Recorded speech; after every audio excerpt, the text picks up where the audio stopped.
So, magluluto tayo ngayon ng pork kare-kare. So, ito yung gagamitin natin pansahog na gulay, talong, pechay, tsaka sitaw. Then, meron tayong mamasitas, kare-kare mix. Then, pork cubes, konting betchin, tsaka bawang sibuyas. So ngayon, papalambutin muna natin yung karne ng baboy. So ngayon guys, hinihiwa ko muna kasi frozen to kanina. So pinakuluan ko para lumambot at maghiwa-hiwalay siya. Ayan. So ayan guys, nahiwa ko na yung karne. Then babalik natin sa kaldero. Papakulan ulit natin para lumambot. So, lagyan natin ng konting asin para lumasa na yung karne. Then, konting paminta.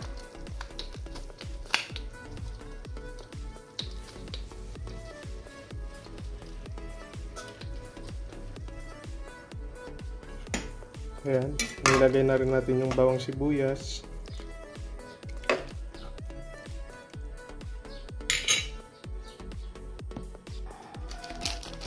Ayan guys, i-dissolve na natin tong kare-kare mix.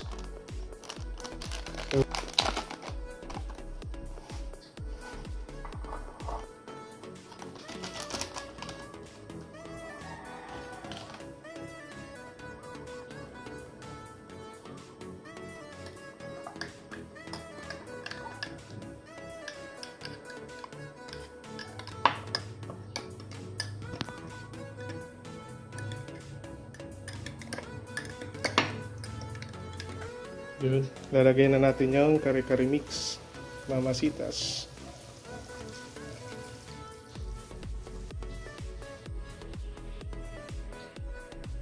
Guys, lalagay na natin yung pork cubes.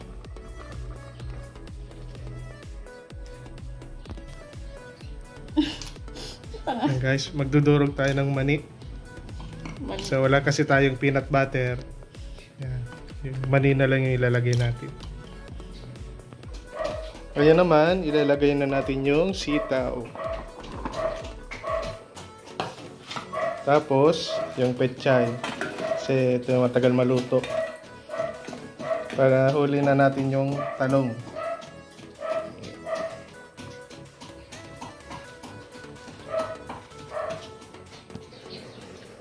So, ayan.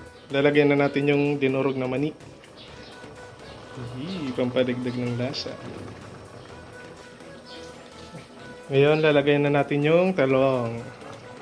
Talong balisa. Yun. Talong balisa. Then, takpan ulit natin.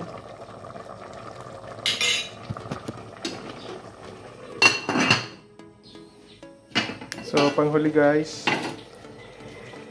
maglalagay tayo ng konting cornstarch pampalapot.